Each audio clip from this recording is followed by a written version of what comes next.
Okay, welcome to the Car Dependence Roundtable hosted by the Global Walkability Correspondents Network at Pedestrian Space. In the network, we have many working groups, one of which is car dependence, in which we explore issues related to urban mobility, mobility choices, and of course, centrally, the issue of car dependence from a standpoint of societal car dependence and car dependent planning systems, but also individual choice. And so today's roundtable will be the first of a series of many roundtables, as we have a very international and expanding network. And this issue of mobility choice is really central to our network.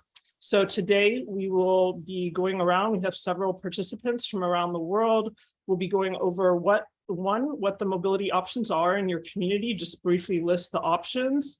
Two, what your mobility choices are and why. And I really hope that people are not shy to share if car is also one of their modes. This is a walkability network, but many of us are sometimes passengers, sometimes drivers, sometimes not by choice, but by design of our communities. And then if relevant, briefly, what options you might like to see in your community. For example, increased frequency to routes or improved pedestrian networks, etc. My co-captain for today's experience is Berlin-based Valeria. She will be helping to moderate the Q&A section. So we are going to have people present first, save your questions to the end or drop them in the chat.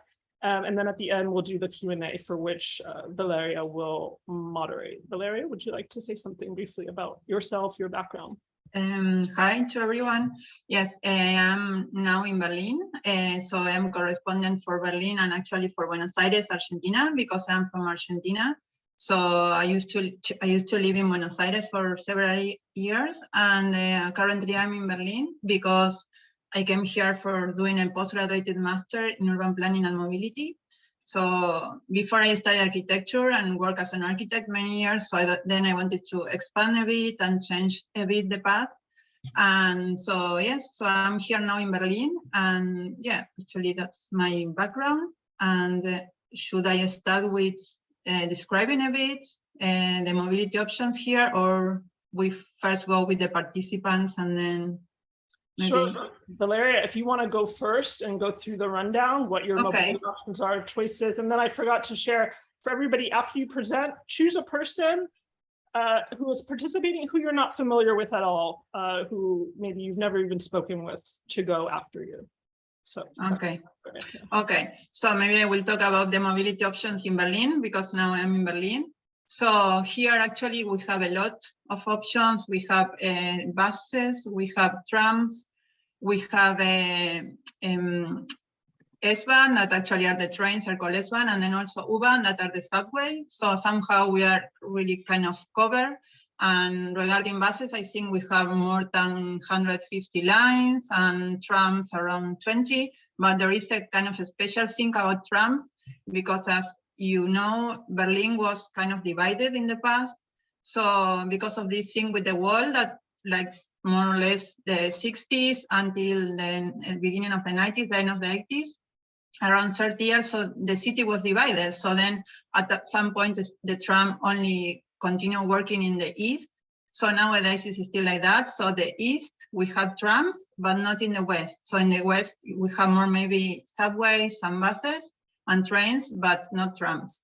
So this is a special thing about the city. Yes, I mean, we have all these options. And also nowadays, there are a lot of companies that this kind of e-scooter, micromobility systems. And yeah, somehow it's all covered. And in my case, I'm can I call myself a cyclist? I really love cycling. So every time I can just go everywhere with the bicycle, so I choose to do that. And sometimes I combine bicycle with public transport. That here is so good that you can take your bicycle in the train and even in the subway. So that's for me so convenient.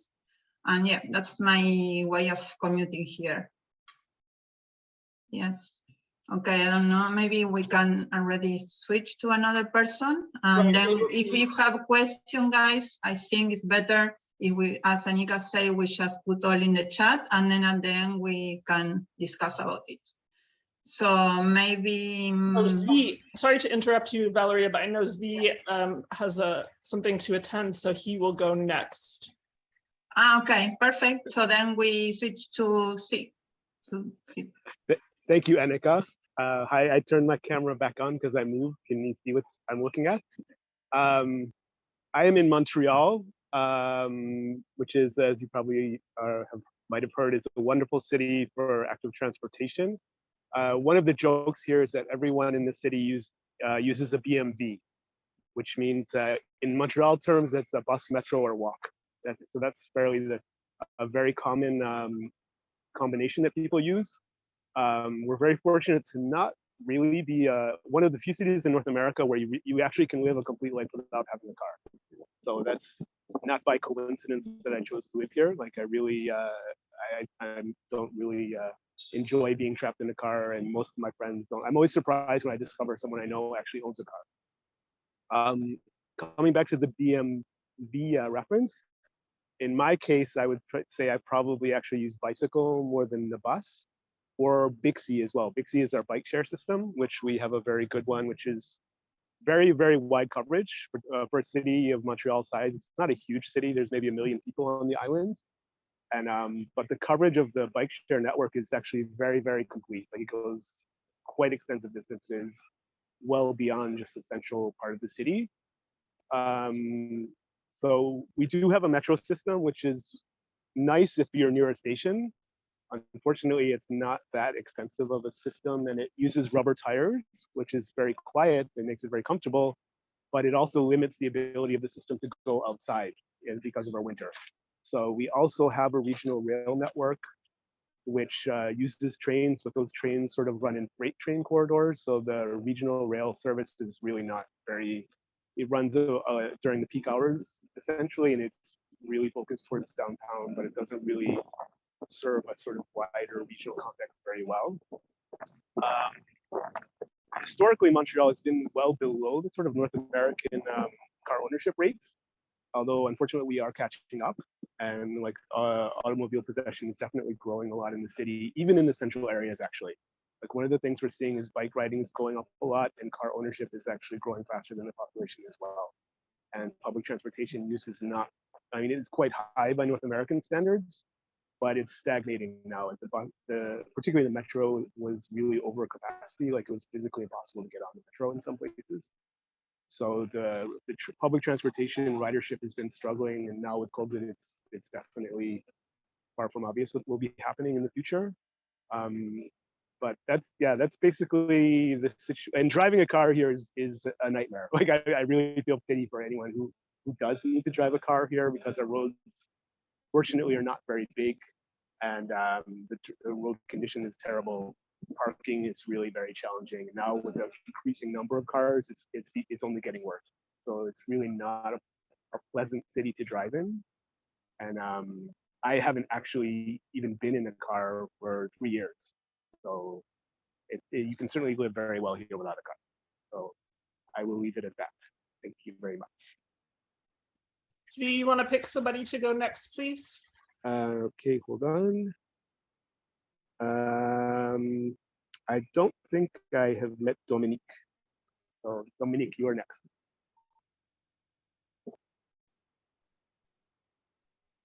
Hey guys, hello. Can you guys hear me okay?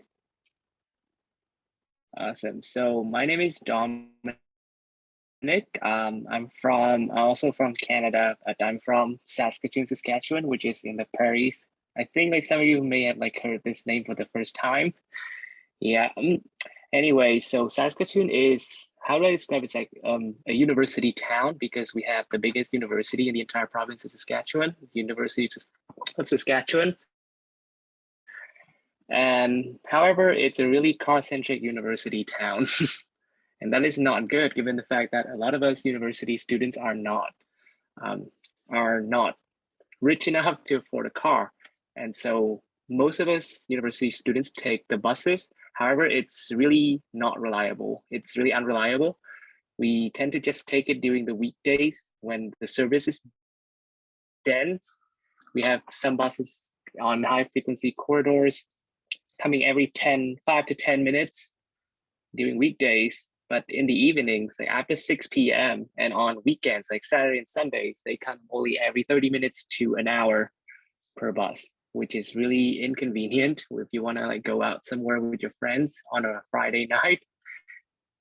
So my main modes of commute is usually I take the bus to work because I'm lucky enough. I'm thankful enough that I'm lucky enough. I'm thankful that I'm lucky enough to work in a place that I can reach within one bus line in 20 minutes.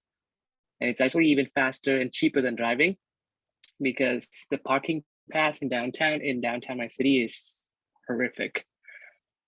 And on weekends, to go somewhere, I would just usually use the bike or get a ride share from my friend.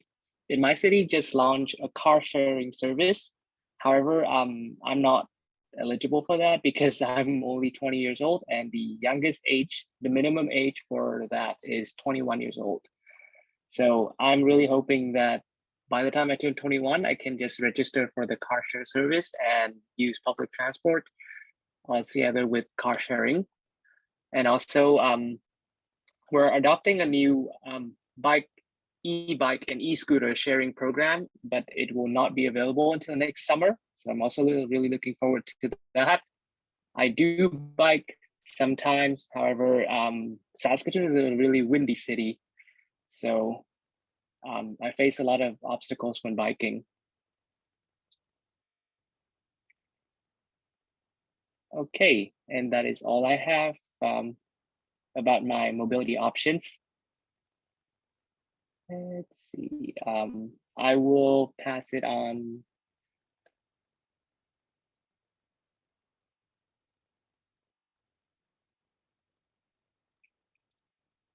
I'll pass it on to Blair. Hi, thank you, Dominic.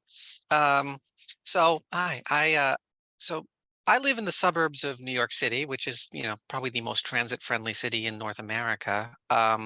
But living on the edge of the suburbs gives me a kind of different way into it.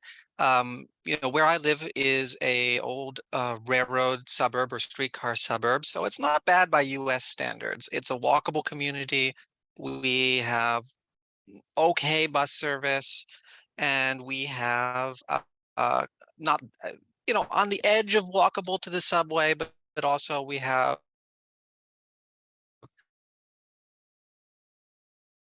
it as commuter rail. I live about 1.3 miles or a little more than 2 kilometers from the station there, so it's a bit of a hike if you actually want to walk to it, and there's no connecting bus service.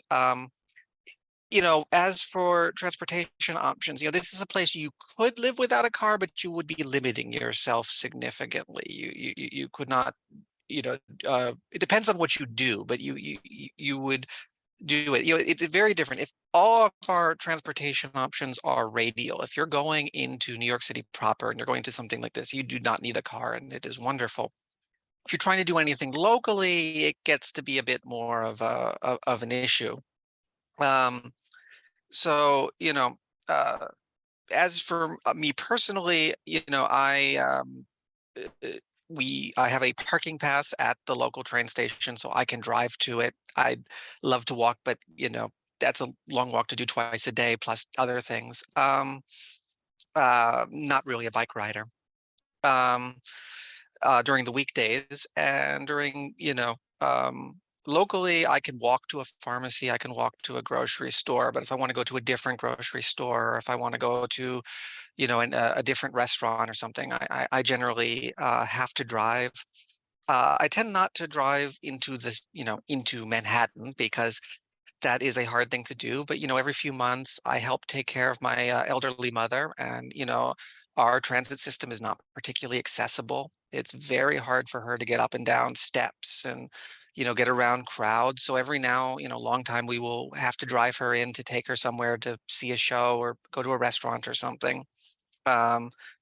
There's not much else about it. And things I'd like to see, frequency of service. Our commuter rail, for instance, only comes at most once every half hour, which, you know, and is still very oriented in getting people to 9-to-5 jobs in an office.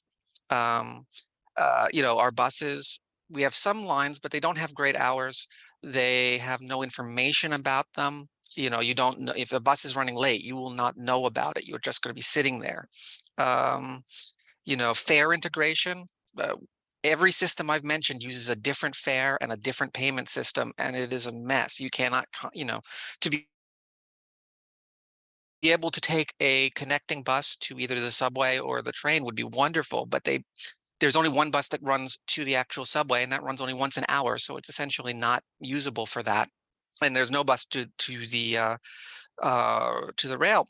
So yeah, those are kind of the major issues. It's great by US standards, and it's still, you know, but it's on the edge, and it still has a lot of issues and a lot of things that could be improved. And with just a little bit of work, it could be really, really good. So yeah, with that, I, I cannot help but pass it to another Lorenzo. So Lorenzo, if you'd like to. Thank you, Blair. Appreciate the follow on. Yeah, I live in Toronto, Ontario, Canada. Number of Canadians on the call. It's great to see. And I live on about a 5-minute walk from a transit line, a subway line, as we call them here. And Toronto is a place I would suggest is you know, kind of a tale of two cities. There's the central core of the city where it's I would call it a transit-rich environment, and much as Zvi was talking about Montreal and being able to live without an automobile, you can do that in the central part of Toronto, I would say. Once you get into the suburban parts of the city, that were created through an amalgamation in the 1990s and so on, you start to get into, you know, areas that aren't as transit rich. There are a number of projects that are going on right now, shovels in the ground, boring machines, creating rapid transit lines throughout the city and the broader greater Toronto area and Hamilton as well.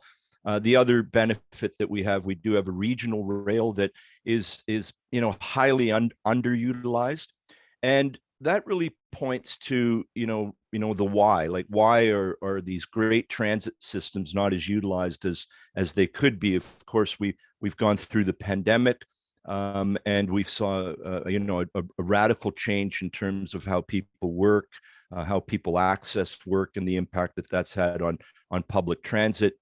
One of the things that I do is I'm a director with the Canadian Urban Transit Association. There are a number of people on the board, over 50 of us, but what's interesting to be part of that organization is to see how they've responded. And I would suggest that, you know, there's been a short-term response, which is we need operating funding to keep the transit systems going.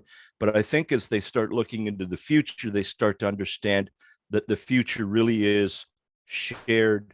It's an integrated mobility future, and the automobile does have a role.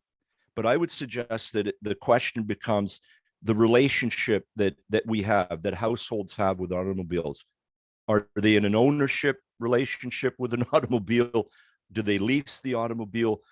Having access to automobiles, I think, is important. We've heard Dominic talk about the car share systems in Saskatoon. So, you know, I see that this mix being really, really vital to not excluding the automobile, but changing the relationship that we have with it. And it's kind of discouraging to hear that in Montreal, the automobile ownership rates are increasing. And that's sort of my main interest, is understanding how can we break that cycle of automobile dependency by getting at the root cause, which is really the relationship that we have with the vehicles in our driveways. If we have the vehicle, we'll use them. There's been many studies that have been done where they've identified automobile ownership as one of the key drivers between, you know, people that are going to use all their modes versus not. So if you have the you know, the vehicle sitting in your driveway, all the sunk costs and so on, the likelihood is that you'll use it even for short trips. And anyway, that's my main interest. Personally, I do have an automobile. I live 5-minute walk from a subway line. I can integrate trips with bicycle and transit. But when I'm going into the central business district, the core of the city, bicycle's my preferred option. When I'm going further afield, I'm using my vehicle. I'm choosing the time that I'm traveling so that I don't, wind up into congestion. I have the sort of luxury to do that, so that's how I get over it. But I also live in a place where many of the services that I need are in close reach, either on foot or by bicycle. So thank you, and I'll pass it to Anna Yukelson. Hi, yeah. Hi. Hi. Thank you. Very interesting, guys. All the things, all the different approaches that you tell us here. I live for the last years in Frankfurt and would represent Frankfurt here. Frankfurt am Main in the center of Germany. We're luckily here to have quite a bright network of public transportation. Similar to what Valeria told us about Berlin, but without division. Like there are trams, there are underground trains, there are trains, electrical trains that are S-Bahn that are coming from the city to the suburbs, buses. Yeah, and that's it. The network is quite good with very limited holes, usual distance between, like there is some regulation in Germany. There are regulations for everything. There is a regulation that a citizen has to have an option to get some stop of public transportation in the distance of 400 meters. And it is the case in Frankfurt. Me personally, like I use bikes most of the time. Sometimes I combine it really with the public transportation especially when I'm on my ways with the kids.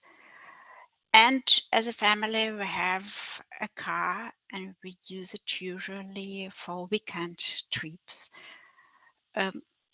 This is a kind of, not a very rare exception, but most of the citizens in Frankfurt, although the public transportation is comparatively on a very high level, have owned their private cars. The relationship is almost a car for every second citizen. So we see that it means that many households own even more than one car. What is, I believe, a very interesting statistics that shows us that there is also some kind of cultural dependency that has not only with public transportation network to do. And this is what I could tell about modes of transport in Frankfurt. And I would like to listen further from Anastasios.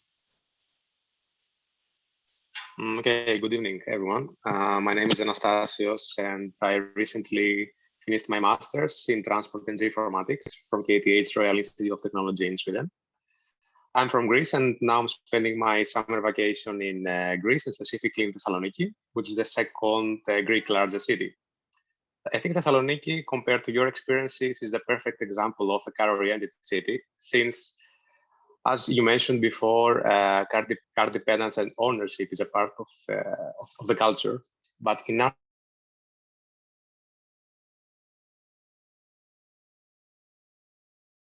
our city here, we have also a problem with public transportation. Coverage is still poor. Now I'm living in a suburb in the eastern of the city with my parents. And in order to go to the city center, I need to take my car, and I want to present you that in numbers. from my suburb to the city center by car is 20 to 25 minutes, and by public transport is more than 1 hour. So most of the people here in the city are using their cars. Also, despite the increase in the gas price, the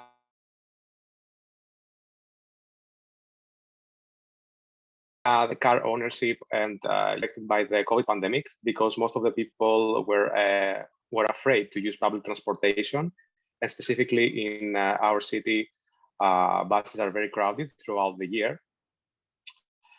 We also have one metro line under construction. To be honest, this is a national joke, since this line has been constructed for the last 30 years because of the archaeological evidences that have been discovered through the excavation works. And we also have one bike sharing system, but still our bike network has poor infrastructure and is only limited in the city's waterfront. So I feel that this lack of infrastructure is the main barrier that prevents citizens to use bicycles, including me, of course, since in Sweden and in Stockholm specifically, I'm always using my my bike. Personally, when I'm trying to go to the city center, unfortunately, I need to use my car. And I mentioned the reasons behind this decision. And this is a decision that the majority of people are making, unfortunately. But when I'm traveling locally, I'm walking and I'm using my bicycle. There were some initiatives that the local municipality tries to take, but I feel that as a city and as a country in general, we have a lot of way ahead of us to continue to be more sustainable in terms of traveling, since the majority of the Greek cities, including my hometown, has followed the car-oriented prototype, let's say. That was all from me. Thank you very much.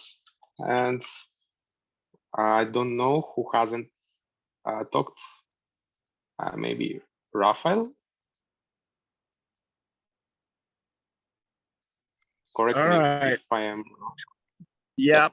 Hi, everybody. My name is Raphael. I'm originally from Hong Kong and now based in Stockholm, Sweden, and I am the group lead at the placemaking working group at Pedestrian Space. So I'm pretty lucky to have only lived in cities that don't depend on cars. So you see, for example, Hong Kong, obviously, almost nobody drives. Some people do drive, but road space is really, there's just very little road space. But then there isn't much space in Hong Kong either. And here in Stockholm, we have also very good public transit, although a bit more people drive, but we have a very heavy congestion charge of around the equivalent of $12 to $13 a day. And here in Stockholm, so besides a lot of people ride the subway, the trains. The trains are really frequent. Even the commuter trains are going, like, for example, mostly 15 to 20 minutes per train on each branch, and for some more further locations, probably 30 minutes a train. And then we have a lot of ferries here in Stockholm that serve all the islands, but also in the inner city, there's also the option to take a ferry across the waters. And besides that, Stockholm used to have a very large tram system, a streetcar system, but it got dismantled suddenly around in the 60s because Sweden had to switch, the entire country had to switch from driving on the left to driving on the right because of road safety concerns, because by the time each and every country around Sweden was driving on the right, and we had to dismantle a lot of the streetcars around the country. So it's a bit sad, but we also have pretty efficient bus system. Although by now, we have red buses and blue buses. The blue buses are very interestingly designed to imitate the streetcars by being painted blue. they also get signal priority at junctions. And besides that, driving is very expensive in Stockholm. Besides the congestion charge, the parking on the streets is also pretty hard, difficult, and expensive. And the security guards are very diligent in handing out fines to the cars. Right, I'm not sure if I missed anything. All right, also cycling is pretty convenient in Stockholm, although compared to other Nordic cities, Stockholm really has to improve quite a bit in its cycling safety in some areas, I believe. But otherwise, cycling is really popular in Sweden, and it's also very convenient if you spot an unsafe location for cyclists. You can directly report it on an app to the city council. Right, did I miss anything?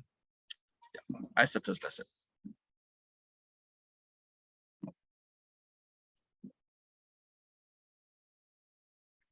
Great, Guy. Thank you for sharing all your experiences. And maybe we can already start with the questions. Anika, what do you think? Yeah, that sounds really great. So Valeria will be, that was really interesting listening to everybody sharing. There's like so much more there we can get into, I know. But so yeah, let's go into Q&A moderated by Valeria. Yes, I already have here in the chat, there are already some questions and some answers as well, but maybe you guys want to share, like for all of us, like Dominic was asking something about the car sharing system, about the parking places, if they were fixed or not. Maybe guys, you want to expand a bit on that?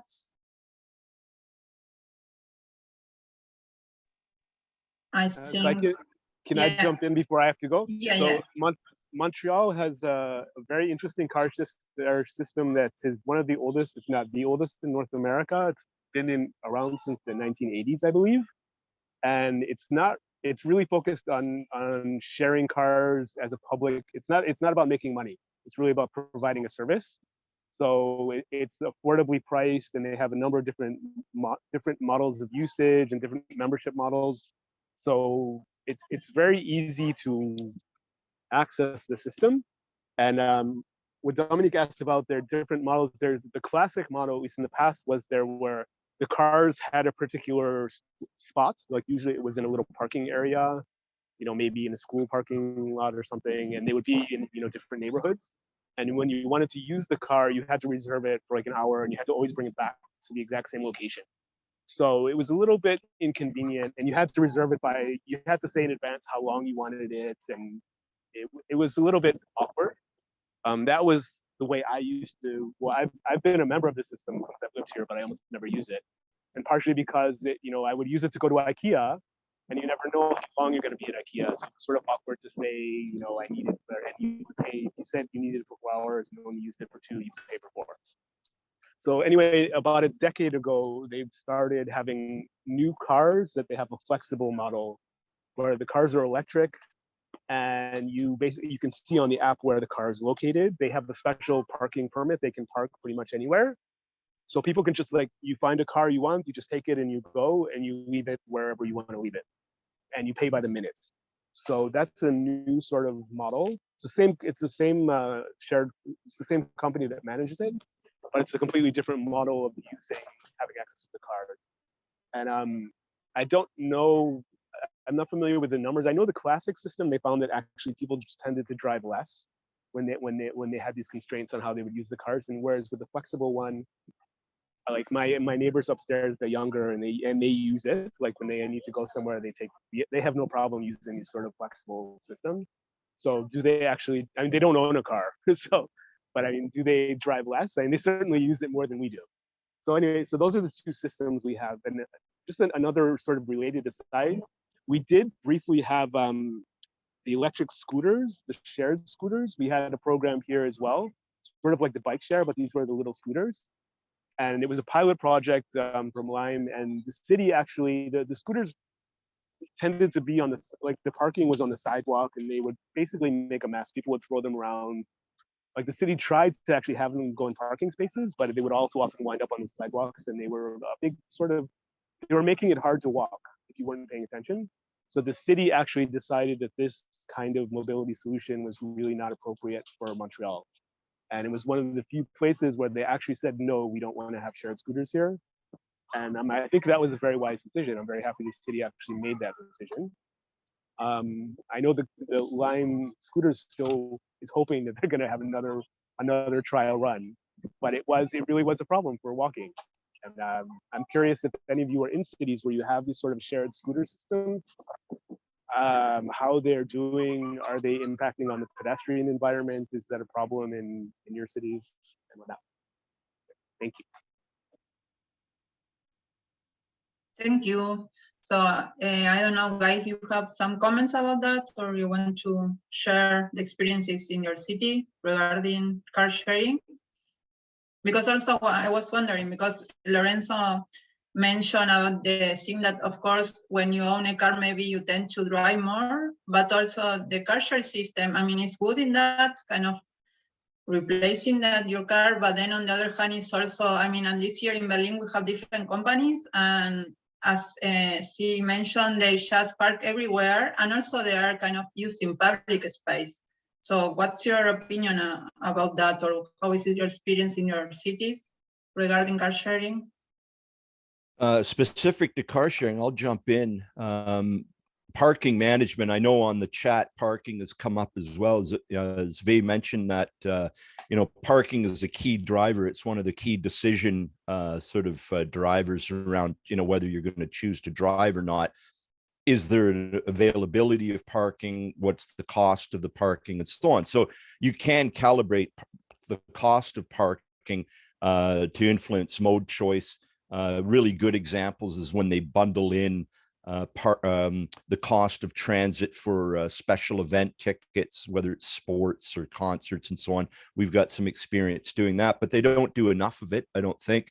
But specific to car sharing, I think parking management around car sharing is one of the Achilles heels of the systems. And so the Canadian experience is kind of, all over the map in terms of Calgary, for example, allowing cars to park basically anywhere when the car to go system was there, and they would just reconcile everything on the fine end, the parking infraction end with the company. That wasn't a sustainable model.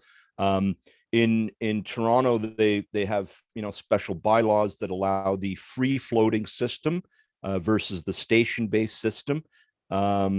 So those are available, but parking has to be established for the car share systems in a way that doesn't disadvantage other modes or other residents and so on. So it's a key consideration, and how the community does that has to fit the context of that community. But ultimately, you want the car share system to succeed because it can actually replace 5 to 9 vehicles, every car share vehicle itself, if people choose to relinquish ownership, the traditional ownership. In Toronto, where I live, it's a city that was built before people had automobiles in every driveway, and so of course there's no driveway, so they park on the public right of way, and they do so in a really, really inexpensive way. So car share parking needs to be bundled into the whole consideration, but it's not free. There's no free parking, so to speak. And I think a lot of experts, Donald Shoup and others, have explored that. And the high cost of this idea of free parking is really critical for us to consider, when we're thinking about auto dependency. I hope that helps, at least our experience here. I can go into other details about it, but it's context specific, I think. How you're going to solve that, and learning from other places, I think is vital. Best in class cities on how are they approaching it. Yeah, and what do you think in car sharing, not only about parking, but what do you think, because you say that of course it replaces ownership, but what do you think regarding the kind of the short trip that sometimes people, instead of like using public transport that maybe in the past used to use it, but now because they have like available really next to them, like a car sharing system, then maybe they are using the car. Is there any kind of a study in your city regarding that, or? I'm personally not aware of it. I would be surprised if there hasn't been a research team at the University of Toronto, for example, that's been looking at this. I know there's a large public health driven study around transportation equity. It's a 5-year study that's a couple of years in now. So they've been looking at access to automobiles in suburban areas, newcomers, recent Canadians and so on, and looking at their travel behavior as it relates to their automobile ownership. So at the end of the day, I think that the choice is up to the individual. The responsibility is on the part of the transit operators, for example. If that's the opportunity I think that we have in front of us right now, is that there's been this disruption because of the pandemic. People are open to other ideas in terms of transportation. And so at this point, what do we want people to be doing in our cities versus just kind of sitting back and saying, let them make the choice. So if you're a transit operator, you need to understand the personas related to, going car free, car light, and give them, a very good experience on transit so that they choose that mode versus the other one. But you can drive it with price, of course. And I don't think we do enough of that around pricing. Thank you. So do you guys have any questions regarding that, or you want to share something about your cities?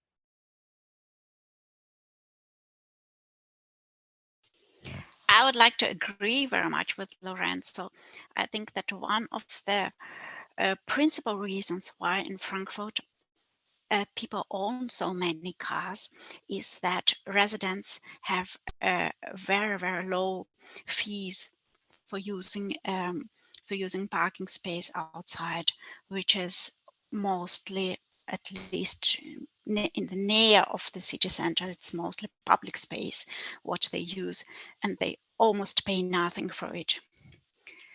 This is also one of the reasons, in my eyes, why car sharing systems don't work here so good, because it is expensive for the car sharing companies. The companies, unfortunately, don't belong to the cities.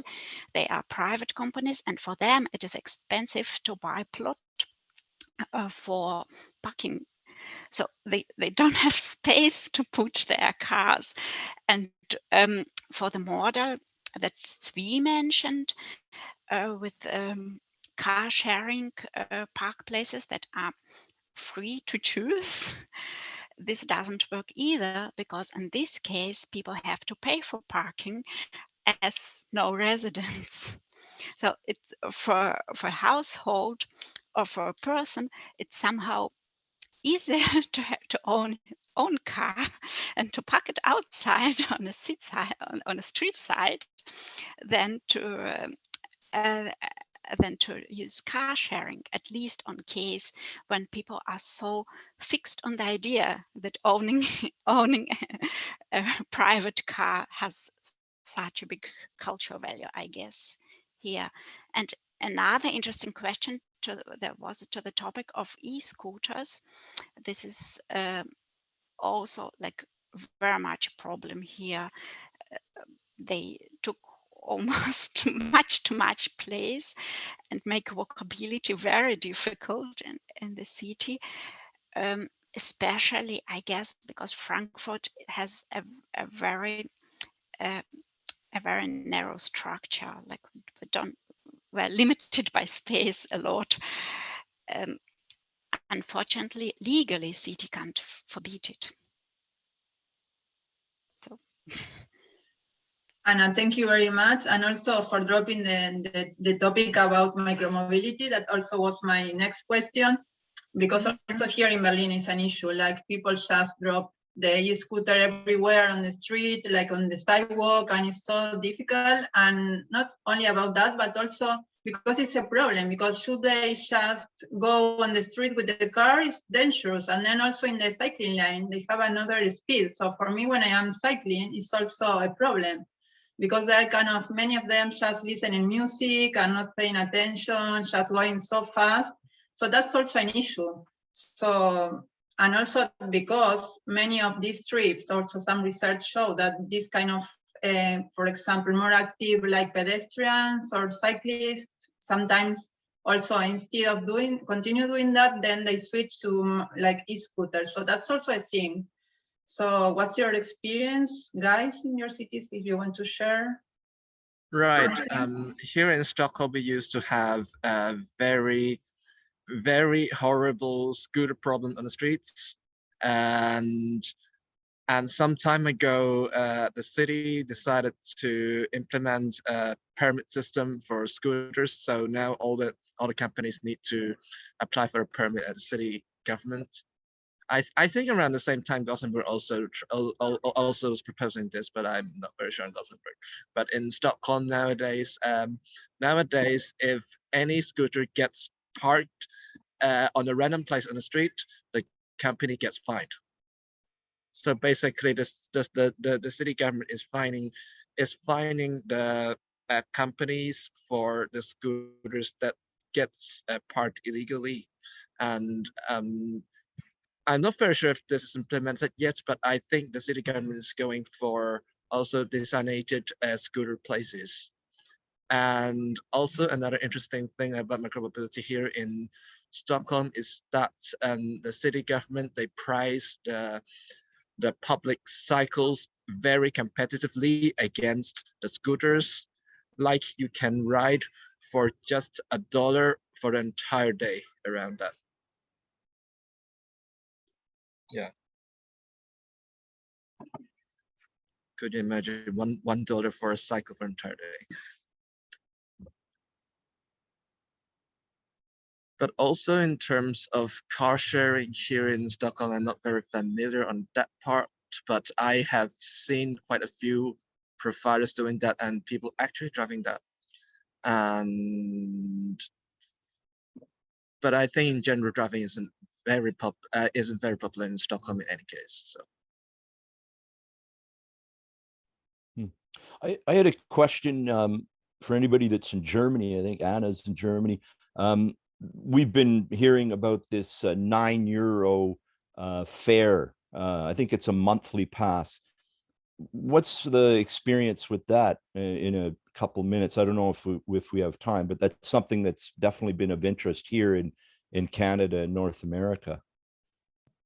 Yes, you're right, Lorenzo. Actually, just forgot to mention in the beginning, I was going to mention them, because we have here in Germany these €9 tickets. Maybe then, Anna, you can also share, because I mean, I am not from Germany, but we have these €9 tickets, and a lot of people is traveling now, because I mean, you can just travel, like use all the means of transportation for €9. So that's really good. But they are implementing only for the summer. I hear also there are some discussions to just keep it like after that. But nowadays it's working, and the thing is also it's not only in the city. You can just like travel all around Germany, but only the regional trains, not the fast trains. So that's also a thing. Like trains here are overcrowded because a lot of people going on holidays. But somehow I think that's really good and it's working well. So yeah, let's see what's going to happen in the future, if they are going to keep it, and like just trying to more people using public transport and less cars, because also cars here, especially in Berlin, is a thing. It's not only because you don't have public transport options, but because people like cars. So yes, let's hope somehow some of them switch to public transport, but yes, it's somehow a kind of pilot project now. So I don't know if there are many results already showing. But yeah, I think it's a really good thing, in my opinion. I don't know, Anna, what's yours? I'm a bit less optimistic about it, although it is definitely wonderful that this experiment was made.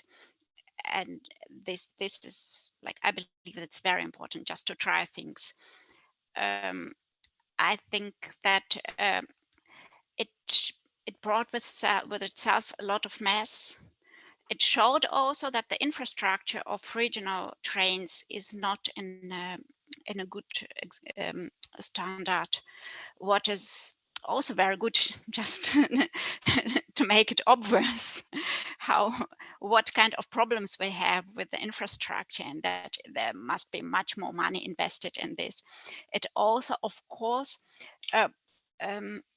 influenced that many people use much more public transportation, but much more people use more public transportation between regions and between cities than in cities itself. At least this is my impression from press. And it also one of the other problems is that it is more used for holidays or for unnecessary trips, what is of course wonderful.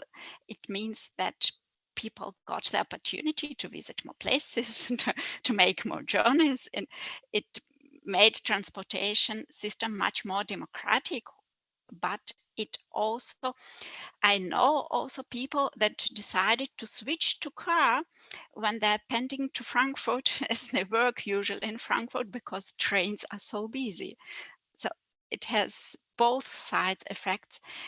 I think that the next decision should be more specific, like not so general. I would just add to this that I myself is also not from Germany. I have also kind of a view from outsider. It's only for the last 15 years I'm living here. Yes, thank you, Anna. Yes, as you mentioned, like it has these two sides, and also now it's a bit difficult to measure because, as you mentioned, a lot of people are on holidays. So maybe in summer it's difficult, and also the traveling patterns are different for people. So I don't know, maybe we have to see in the future if they keep it and how it's going to be. Yeah, maybe they have to do some kind of changes. But yes, somehow it's a kind of first step in trying to do something. Yeah. Well, I don't know if somebody wants to add something regarding that. Otherwise, we can jump to a next question. I think I'm reminded of an issue regarding that there are increasingly initiatives around the world that campaign for their city's transit to go completely free, which is a very interesting idea because that raises two questions. So one, how many more people can be attracted to try public transportation and ditch the cars if the transit is completely free? And the second question being, how would such a transit system be financed, and really if there is any kind of financial savings being had here? And the second question is particularly interesting because I have heard quite a lot of arguments saying that when your transit system goes free, you don't need to employ people to check people's tickets. And actually that is very interesting, I think. You know, Yeah. Sorry. We have had, there's been a lot of talk about that here in the States, and it really varies by transit system to some degree. You know, it would be a huge shift. You know, people confuse, so Kansas City in the United States was probably the big one that went free. But if you looked at Kansas City beforehand, fares were only about, a few percentage points. I think like 7% of their revenue. If you look at big cities like New York and Boston and places, fares make up 50, 60, 75% of all the money these places make. of operations. That makes it very hard to replace. I do think that the difference is really interesting around fares and transportation, because it really a big problem here is much more service. A free bus that comes once an hour is not that valuable compared to a bus that may cost a couple dollars but comes, once every 5 or 10 minutes. And honestly, in most of the things I've seen in most opinion polling people I've talked to, people who rely on this stuff every day, they say, yeah, it'd be great if the transit was free, especially the people who are hurting for money. But also, it's much more important that I can get to work on time, that that it comes regularly, and that is a much more frequent, issue. Yeah, that's my thought. So. Yes. I mean, Sorry. The other side of the coin, of course, is road use and the cost to use our roadways. And, why haven't we, made significant movements to, start converting these roadways that are essentially in the public realm, they're in public ownership. In some cities, they make up 20 to 25% of the land area. They're taken out of the taxable land base and so on, and nobody's paying for this space. And we're loath to use road tolls. I don't know what it's like in Europe. Here in Canada, in Ontario, we have a toll highway. It's a private highway that the government built and sold to a Spanish company. Great for the Spanish shareholders, but not so good for the Ontario residents. It's fascinating, but I'm not sure what people think about, road pricing. There's a terrific project going on right now, pilot project in Oregon, where they're using advanced telemetrics, much like they do in Europe with the truck movement to start understanding the costs and sharing. So your European context probably got a lot more insight into this, but I know in North America, tolls are, often mentioned, but they're a political third rail, as they call them. Very dangerous for politicians to talk about road tolls, even though they're important to consider in all of this.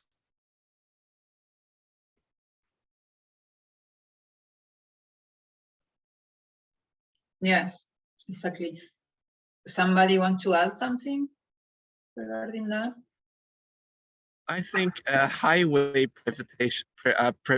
privatization is a very interesting topic, because like I understand that a lot of urbanists don't like privatization, but in this case, it's like something that you want to implement a charge, a tax on, and now you're delegating the road system to a private company to do it, and it really raises quite a bit of I guess it raises a bit of dilemma among some people, I guess.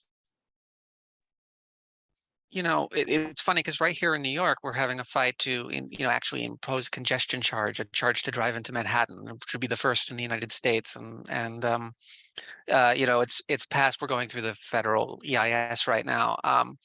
And the amount of pushback is, political pushback is absolutely immense. And this is in a city where less than half of people own cars. And far less people, you can look at the statistics of who drives into Manhattan, and who drives at all into where this would be. And yet, we have, politicians from, New Jersey, for instance, threatening to do all sorts of retaliatory actions against New York State if they put this in, and all sorts of things. It's going to be very interesting to see how it plays out, because in the abstract, it is a tremendous policy, and it faces that same difficulty that a lot of policies that benefit a lot of people but don't necessarily have a core constituency, and the core constituency against it is very strong and loud and very concentrated. It'll be interesting to see, because I think if implemented, it could be very popular if effective. So we're gonna, something working on, and it'll be fascinating. Well, I guess that would be very interesting, because if New York really implements a congestion charge, this would mean that of the major financial cities of the world, so London already has a congestion charge, Singapore has a congestion charge. If New York also has a congestion charge, that leaves Hong Kong as the only major financial center in the world that doesn't have a congestion charge. Well, actually, that's really surprising, but also because Hong Kong has a very strong business lobby. It's like they dominate the politics, so I get it. But it's like but it's not like people care anyway, because most of the people simply don't drive at all. So.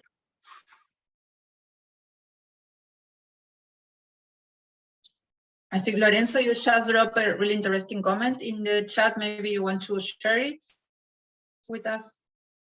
Oh, yeah, I was just responding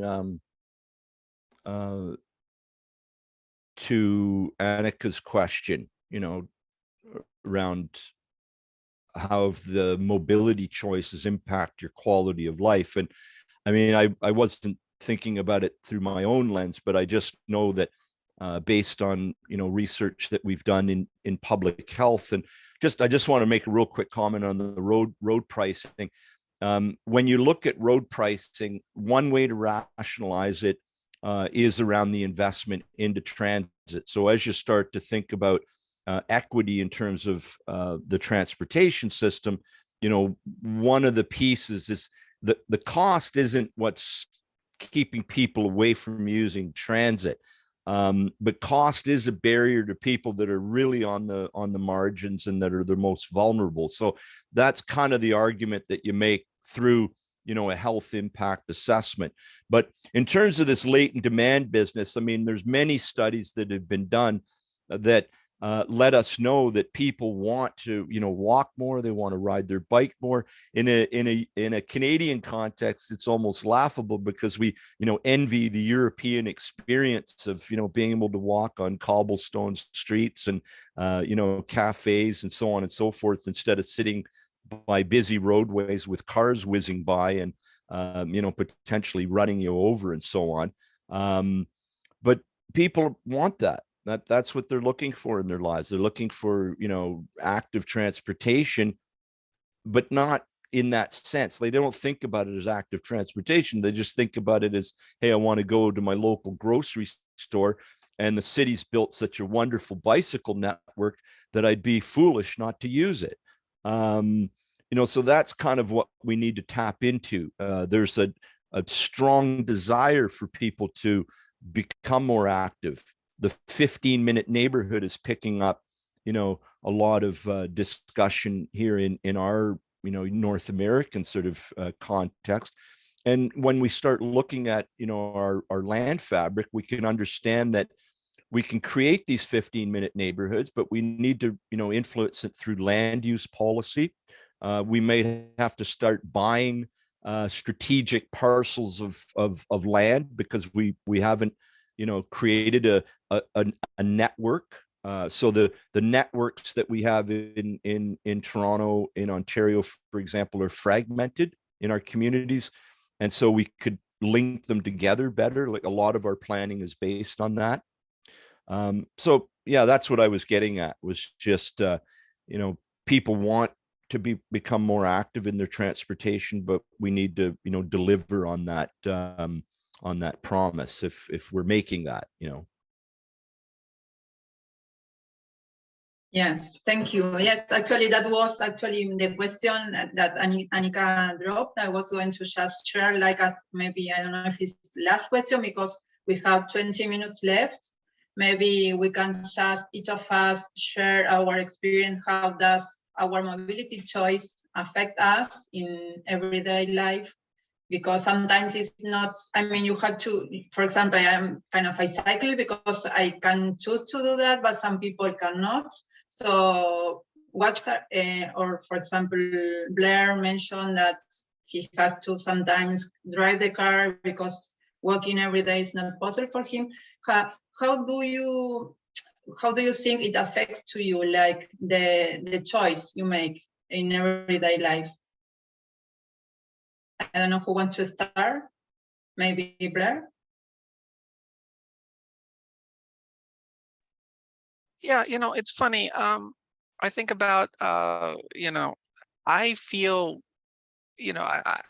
someone, I grew up driving to a lot of places and doing things, and I find incredible freedom in the ability to just get out and not have to worry about a car, not have to worry about where I'm going to put this, what am I going, where am I going to park, what is something going to happen, not have to worry about driving. I love the freedom of being able to bring a book or some work and work on a bus or work on a train. And I find that the less I drive, the more happy I tend to be as a general rule. And that's why I try to, do it. One of the reasons, other than, some of the obvious ones, that I try as hard as I can to maximize it. So on a personal level.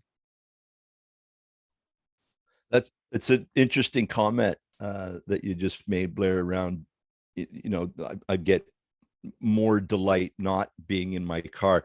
And the automobile manufacturer, I've been doing work on user experience and design related to the built environment. So really starting to, understand, what improvements we can make to the built environment to really get the behavior that we want, in this case, active transportation.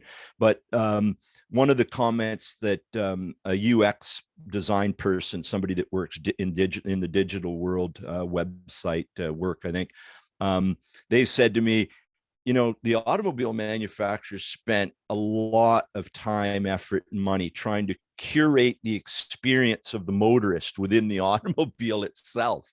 And that's how they bring joy and delight into a motorist's lives, is through that the automobile itself, the care, attention to the detail, all the bells and whistles that new cars have.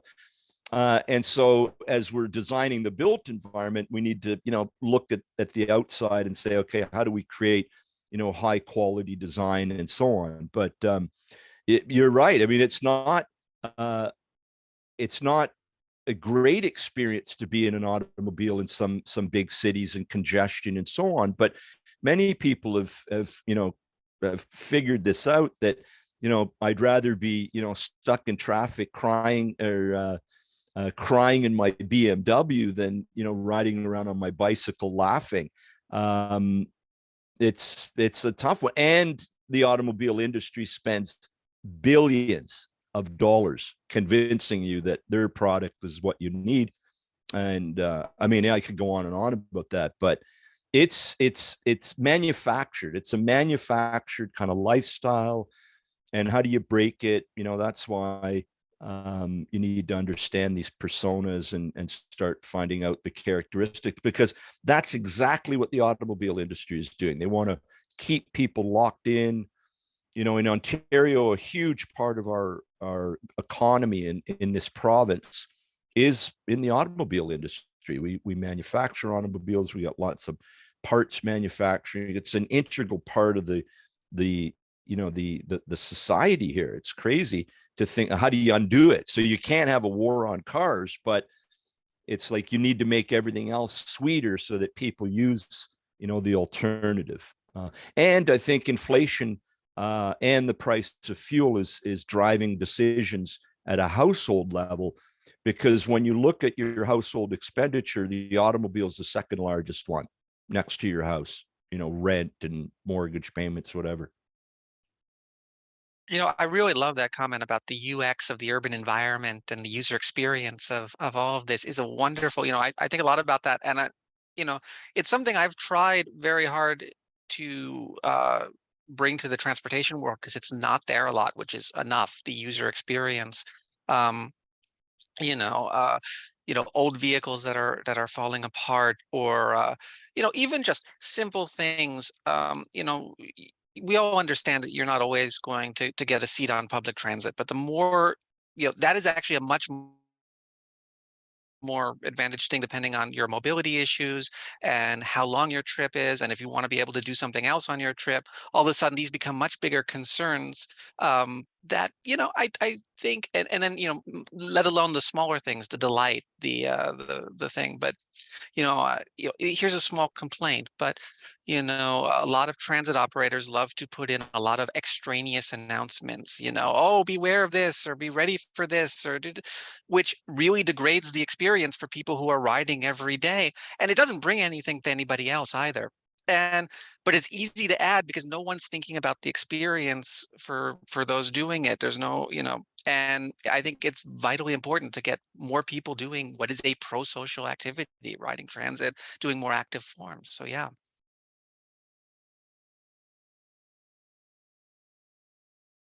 Yes, I think that's so interesting. The topic also, for example, Peter Norton in one of the books, he talks about how like the car manufacturers, the advertisement industry, they try always to kind of keep the client unsatisfied. So somehow you want more, like it's something like a never ending. You have to always have the last car, the last model. So that's also a thing. So it's the way they sell the car, no? So that's difficult to tackle because, as we said before, a lot of people using the car because they don't have another option, maybe because they live in suburbs. But also, what about these people that they have another options, but still they choose to have a car? That's the difficult group. How to approach to that group? How to change the way of thinking? Yeah, what's emerging in a Canadian context, and Dominic in Saskatoon may have some experience with this as well, is big movement on transit on demand. So utilizing, technology that's available today through smartphones and so on, and matching up people that need a ride with the service that in some cases the local government Uber platform that the municipality pays Uber to provide the service. So a number of different business models emerging. But I think what the transit people have figured out in some of these communities is that the automobile experience is door to door. How do we replicate that using a shared vehicle, a public vehicle? And, the technology allows us to do that and optimize the trips and so on and so forth. So there's some promise there with that. And it's again, how do you free people from automobile dependency? But you've got to deal with the land use context. So door to door makes sense. Maybe it's a trip to the regional rail and so on.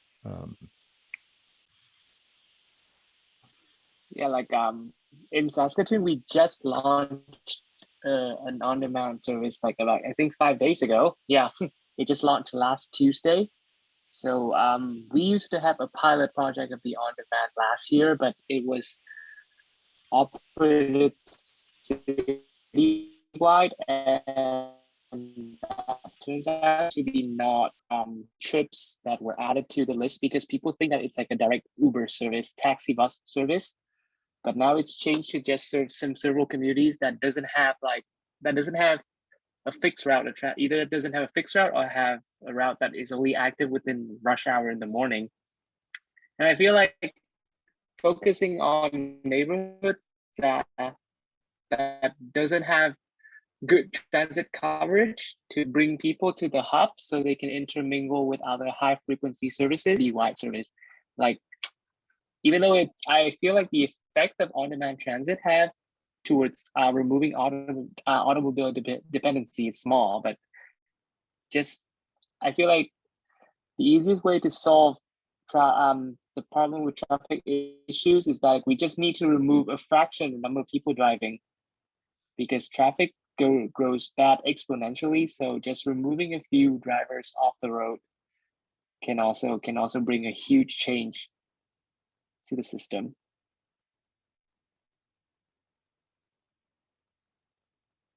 And the same thing goes for car sharing as well.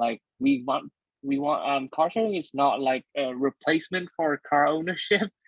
It's just like a solution towards bringing down the number of people owning cars. Like car sharing can literally help a family of 3 or 2 or 3 have or rely on only one car rather than relying on 3 cars. Mm-hmm.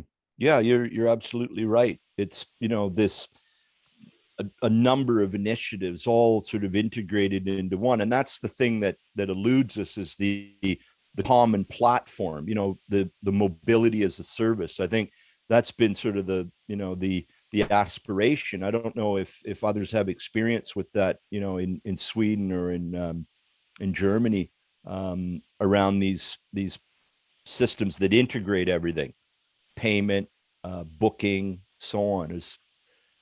Is anything like that sort of, you know, is there a really great example that we need to be aware of? Or is that a loaded question? Sorry if it I is. really don't know about how because I don't even have a driving license, so I'm not very sure how parking works here in Sweden. But as I understand, there's a sort of an app which you can do, and at some locations there are still like those ticketing meters where you get a ticket and put it on your windscreen, sort of like that. But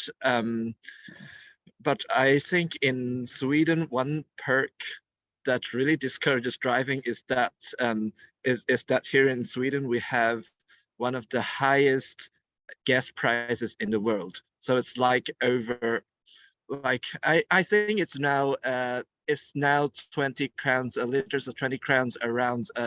I think it's around $2 at today's exchange prices. So $2 a liter. I'm not very sure how much is that per gallon. I think that helps. There is not any good example from Frankfurt for such a digital system, at least not that I know. I'm familiar with a similar system in Tel Aviv, another country where I spent another a big part of my life. And actually, it is also one of the most car-dependent cities that I ever saw. The digital parking app is wonderful. It works perfect. It shows open places in real time and gives directions, but it doesn't solve the problem of car dependency. I would like to come back to the first question that we started, Annika's question that we started our discussion with some minutes ago about the influence of our mobility modes on our life.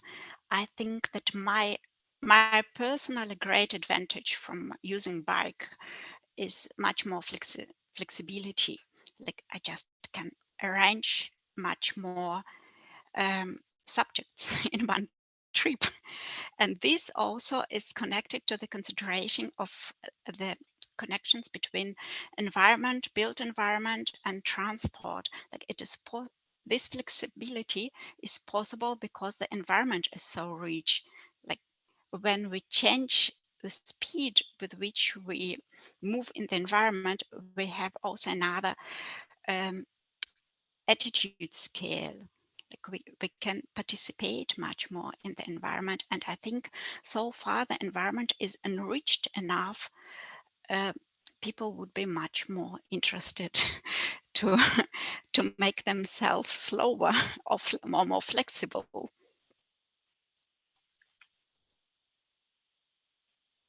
Right, Anna, I have a question about Israel, since you mentioned you lived in Tel Aviv. So as I understand that, for example, trains don't run on Sabbath in Israel. So it's like an entire day without trains of any kind in Israel. So I'm curious as to how that affects the choice of mobility in Israel. I'm sure it has a very important influence. It's not so far. For the last 15 years, I do not live there. I wouldn't say something like for 100%. It has an influence. It is one of the reasons why this country is so car dependent. Sure.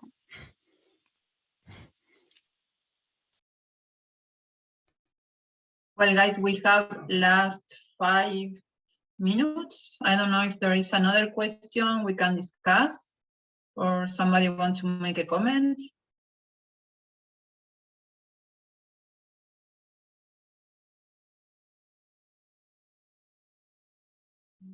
Nobody?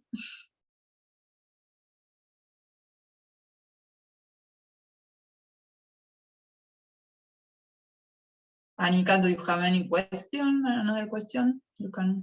No, I think this would be a good time since we're coming up on our closing time to close out. I want to say this was, I think, really fascinating. Listening to everybody's different stories, I think we could be going on for hours actually talking. I want to say thank you actually specifically to everybody who was present. Zvi in Montreal, Anastasios calling in from Greece, but typically based in Stockholm. I thought it was very funny that the person he called on was also someone in Stockholm, Raphael. That's kind of the whole purpose of this network, is connecting people. And sometimes we end up having people who are in the same city who did not know each other before. So I thought that was a very quirky moment. Anna in Frankfurt, Blair in the New York region, New York metropolitan region, Dominique in Saskatoon, Raphael in Stockholm, Lorenzo in Toronto, my co-captain. I think you did a beautiful job moderating. Thank you, Valeria. We are going to do this again. We will continue hosting this exact format for this car dependence group. Myself, happily now based in Warsaw, and I look forward to having more of these car dependent network-wide roundtables where people can come and share what's going on in their community with mobility options, updates, and also some commentary about their own mobility choices. I think it's super fascinating. I wish we could start a reality show with all these stories. So thank you for your time here today. We're going to close out. Valeria, I'll turn over to you if you have anything else you want to say. As you say, it was so interesting to just meet other people that I haven't met before and just listen to different situations in each city and sharing experiences. And yeah, I think this is kind of the starting point where we share our experiences, and I hope we can just go deeper in the topic in the next roundtable. So yeah, thank you everyone for being here and sharing. So that was so nice for me. Right on. Thanks, everybody. Yeah, thanks. Cheers. Way, I'm not sure if you would be interested to have to hear because I just stumbled on a news on my Facebook feed, and it says because earlier we mentioned about making transit free, and I'm not sure if you know, but in Tallinn, Estonia, the transit is free, but only for residents, and now the residents want to pay again for the transit because it turns out that people from the municipalities around are gaming the system, and to register themselves in Tallinn, and the residents in Tallinn didn't like that. So that's a very interesting thing. This is a really hot topic, and I'd actually like to welcome municipal employees who work in places where they've initiated free transit. I would like to welcome people who are working for different transit authorities around the world where they've done this. Luxembourg, for example, is another famous example, multiple places in the US, and welcome different municipal authorities to roundtables. So if you have ideas, please feel free to send them. And I think our network can be a very welcoming host to these individuals to learn what's been going on, what the challenges have been, what they're looking at for the future, if it's viable to continue with, etc. So I think our group could be a really good host to have a series on that as well. So yeah, stay tuned. Definitely. Yeah. Thank you, everybody. We are going to close out. So have a wonderful rest of your day. Yeah, thank you, guys. Thank you very much. Bye. Thank you. Bye. Bye. Bye-bye.